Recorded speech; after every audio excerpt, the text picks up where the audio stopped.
مقبوضہ کشمیر میں بھارتی فوجیوں نے اپنی ریاستی دہشت گردی کی تازہ کارروائیوں کے دوران اتوار کو جنوبی کشمیر میں مزید 8 کشمیری نوجوانوں کو شہید کر دیا۔ گزشتہ 3 روز کے دوران شہید ہونے والے نوجوانوں کی تعداد 18 ہو گئی ہے۔ متحدہ حریت قیادت نے آج وادی میں ہڑتال کا اعلان کر دیا۔ کشمیر میڈیا سروس کے مطابق فوجیوں نے 6 نوجوانوں کو اتوار کی صبح ضلع شوپیاں کے علاقے بٹاگنڈ میں تلاشی اور محاصرے کی کارروائی کے دوران شہید کیا۔ 10ویں جماعت کے طالب علم مظاہرین پر فائرنگ کا نشانہ بنا، جبکہ ضلع پلوامہ کے علاقے کھریوں میں ایک اور نوجوان کو فائرنگ کر کے شہید کیا گیا۔ قابض انتظامیہ نے جنوبی کشمیر میں انٹرنیٹ سروس معطل کر دی۔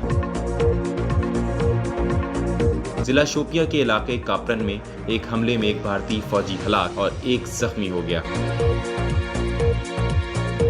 تفصیلات کے مطابق مقبوضہ کشمیر میں قابض فورسز نے مزید 8 نوجوانوں کو شہید کر دیا۔ شوپیاں میں تلاشی اور محاصرے کی کارروائی کے بعد 6 نوجوانوں کی لاشیں تباہ ہونے والے ایک مکان سے ملی ہیں، جبکہ ایک 10ویں جماعت کے طالب علم نعمان اشرف بٹ کو فوجیوں نے شہادتوں پر احتجاج کرنے والے مظاہرے پر فائرنگ کر کے شہید کیا۔ مظاہرین پر فورسز کی فائرنگ سے ایک 5 سالہ بچی سمیت متعدد افراد زخمی ہو گئے۔ 15 شدید زخمی افراد کو شوپیاں، کولگام اور سری نگر کے مختلف اسپتالوں میں داخل کروایا گیا ہے۔ مقبوضہ کشمیر کے مختلف علاقوں میں شہید نوجوانوں کی نماز جنازہ میں ہزاروں افراد نے شرکت کی۔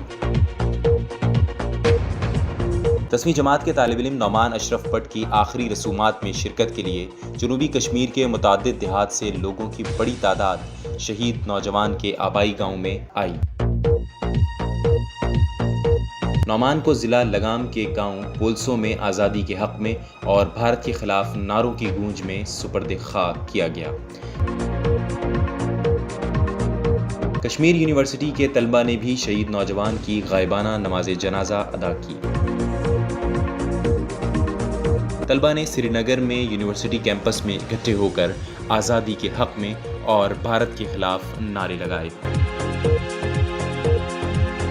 معروف مزدور رہنما اور فنکشنل لبرل ورکرز یونین کے جنرل سیکرٹری سید اشرف علی شاہ نے مظلوم کشمیریوں پر ظلم و بربریت کی شدید الفاظ میں مذمت کی ہے۔